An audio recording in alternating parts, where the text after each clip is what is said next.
perfect wisdom, with the divisions of the Abhishamaya-lamkara. Translated by Edward Conze. University of California Press, Berkeley, Los Angeles, London. Translation of the Sutra. Chapter 20, Non-duality. Purna. This elder subhuti, O Lord, when requested by the Tathagata to speak about perfect wisdom, fancied that the great vehicle was something that could be explained. Subhuti. I hope, O Lord, I have not transgressed against perfect wisdom when explaining the great vehicle. The Lord. In agreement with perfect wisdom, you have, Subhuti, explained the great vehicle. And why? Because whatever wholesome dharmas there are that act as wings to enlightenment, be they disciple-dharmas, pratyekabuddha-dharmas, bodhisattva-dharmas, they are comprehended in perfect wisdom and come together therein. Subhuti. Which are those wholesome dharmas? The Lord. They are the applications of mindfulness, etc. 2. The 18 special Buddha-dharmas, the state of being always mindful and even-minded. They are all comprehended in the perfection of wisdom and come together therein. But what the great vehicle is, what the perfections are, what the applications of mindfulness, etc. 2. The Buddha-dharmas, what the dharma-vinaya made known by the tathagata, what form, etc. is, what the dharma-element, suchness, the reality limit, the unthinkable element, and nirvana. All these dharmas are non-resisting, with one mark only, i.e. no mark. In this way you to describe subhuti, the great vehicle in agreement with the perfection of wisdom. And why? Because the great vehicle is not one thing, and the perfection of wisdom another, the perfection of concentration, etc. again, and the other perfections, are not two nor divided. Nor is the great vehicle one thing and the applications of mindfulness, etc. 2. The Buddha-dharmas another. In this way you to describe subhuti, the great vehicle in agreement with the perfection of wisdom. Negation of something to be attained. Impossibility of attainment. A nothing is ever really brought forth. Subhuti. Furthermore, O Lord, a bodhisattva who sets out on this journey does not approach the goal of full bodhisattva-hood from where it begins, nor from where it ends, nor in the middle either. From the boundlessness of form, etc. Should the boundlessness of a bodhisattva be known, a bodhisattva's form, etc. does not exist, cannot be apprehended. Since in each and every way I do not get at a bodhisattva, or see him, what bodhisattva should I instruct and admonish in what perfection of wisdom? Moreover, this bodhisattva is a mere designation. It is as with the self. Although we speak of a self, yet absolutely the self is something uncreated. Since therefore all dharmas have no own being, what is that form which is something uncreated? What is uncreated, that is not form, etc. How shall I instruct and admonish a non-creation in a perfect wisdom which is also a non-creation? And yet, one cannot apprehend as other than uncreated the dharmas of a bodhisattva who courses towards enlightenment. If, when this is being expounded, the thou of a bodhisattva does not become cowed, stolid, or regretful, and if his mind does not tremble, is not frightened, nor terrified, then that bodhisattva, that great being courses in perfect wisdom. Sariputra. For what reason, then, Subhuti, do you say that a bodhisattva does not approach from the beginning, end or middle? Subhuti. It is because of the non-beingness, the emptiness, the isolatedness of a being, because of the absence of an own being in it, that a bodhisattva does not approach a body being at the beginning, at the end, or in the middle. And why? Because as a result of the non-beingness of a being, its emptiness, its isolatedness, and the absence of own being in it, one cannot apprehend its beginning, etc. Nor is the non-beingness of a being, its isolatedness, its emptiness, the absence of own being in it, one thing, and a bodhisattva another, and beginning, middle, and end again another. For all these are not two nor divided. It is because of the non-beingness of form, etc. its emptiness, its isolatedness, its lack of own being, that a bodhisattva does not approach a body being from either beginning, end, or middle. Because form, etc., cannot be apprehended in non-beingness, emptiness, isolatedness, or in lack of own being. Nor is non-beingness one thing, emptiness another, isolatedness another, lack of own being another, a bodhisattva another, form, etc. another, beginning, end, and middle another. But all these are not two nor divided. And that should be done for all dharmas. Negation of someone who attains. Sariputra. As again, subhuti, you say, for what reason should the boundlessness of a bodhisattva be known from the boundlessness of form, etc.? Quote question mark. Subhuti. Form, etc., is the same as space. And why? Of space one cannot apprehend a beginning, end, or middle, but it is because of its endlessness and boundlessness that one speaks conventionally of space. Just so one cannot apprehend a beginning, end, or middle, form, etc. And why? On account of the emptiness of form, etc. Of emptiness one cannot apprehend a beginning, end, or middle, and yet one nevertheless speaks conventionally of emptiness.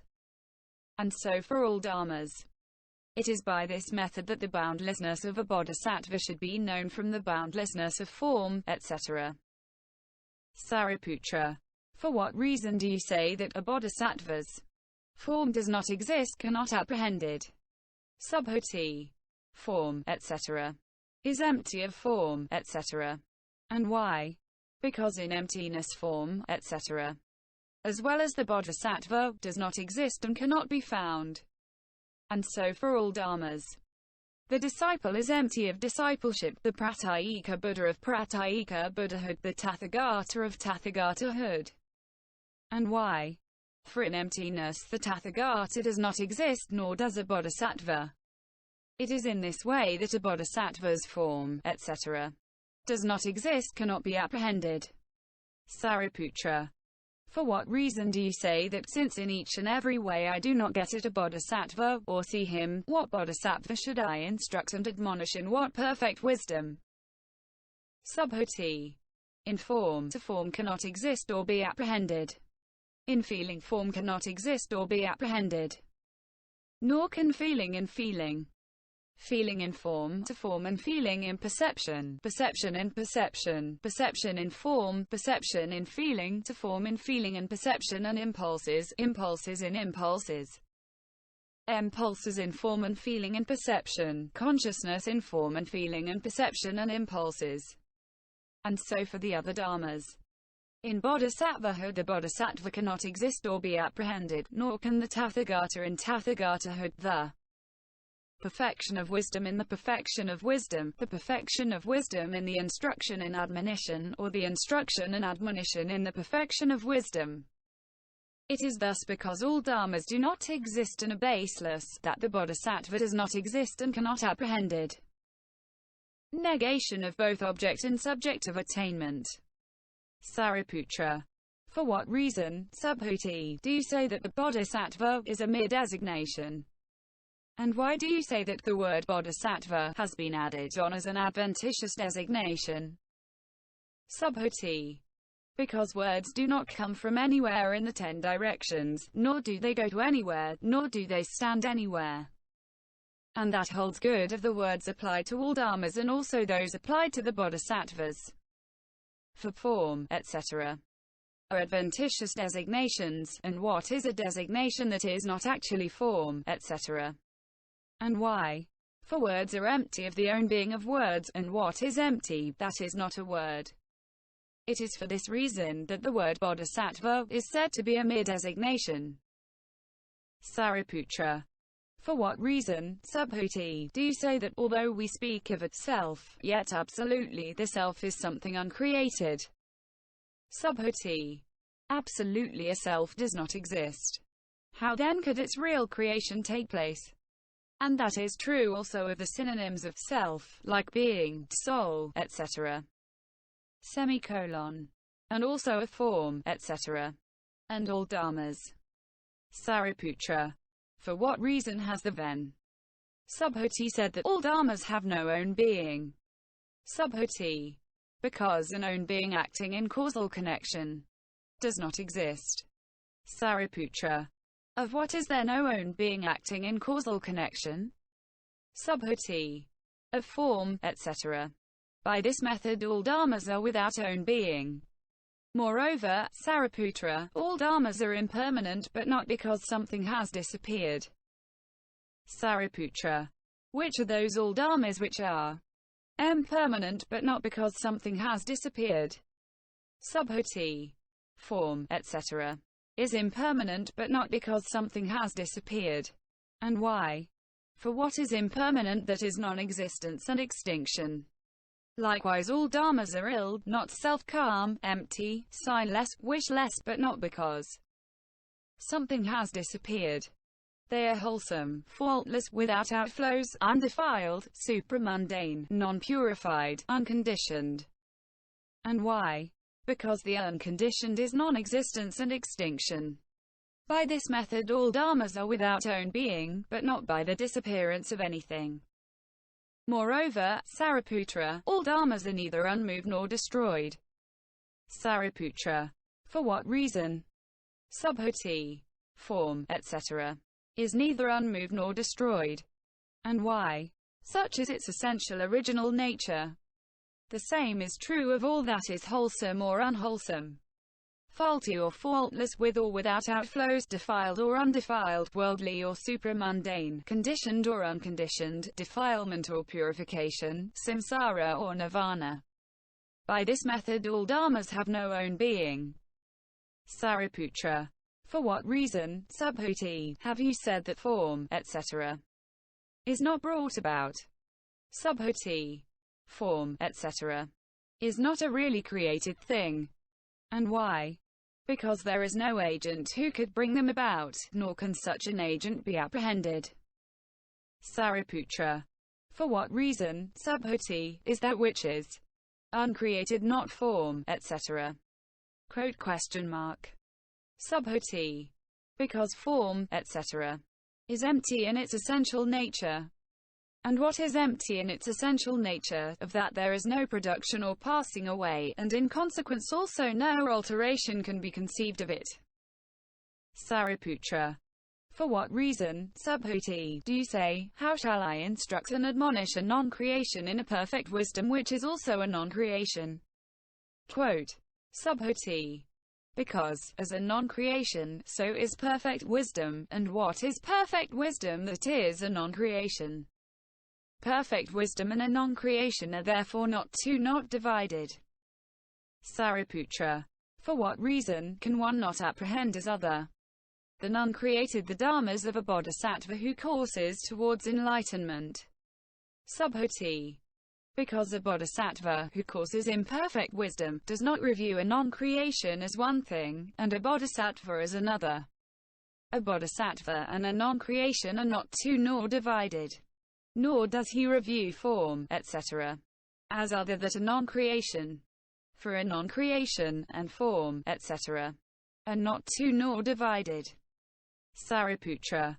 For what reason, then, Subhuti, do you say that if when this is being expounded the though of a bodhisattva does not become cowed, stolid, or regretful, and if his mind does not tremble, is not frightened or terrified, then that bodhisattva courses in perfect wisdom?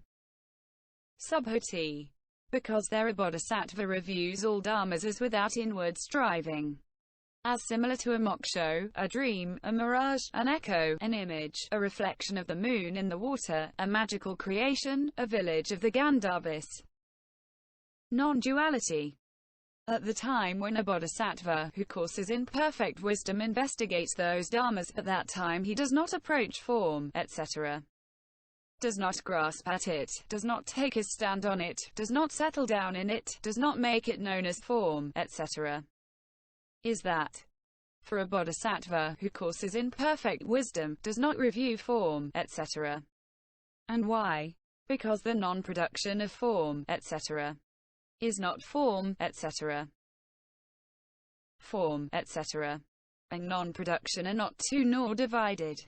What is the non-production of the dharma-element, that is not the dharma-element? What is the non-production of suchness, the space-element, the reality limit, the unthinkable element, enlightenment in the knowledge of all modes, that is not suchness, etc. 2. Not the knowledge of all modes. It is thus that the dharma-element and non-production are not two or divided. It is thus that suchness, etc. 2. Not the knowledge of all modes. It is thus that the dharma-element and non-production are not two or divided. It is thus that suchness, etc. 2. Not the knowledge of all modes and non-production are not two or divided. And why? Because non-production is not one or two, not many or single. Therefore the non-production of the knowledge of all modes is not the knowledge of all modes. The passing away of form, etc. is not form, etc. It is thus that the skandhas and passing away are not two or divided. And why? Because passing away is not one or two, not many or single. Therefore, what is the passing away of the five skandhas, that is not the five skandhas? And so far all dharmas. Inasmuch as one calls anything form, etc., one makes account of what is non-dual.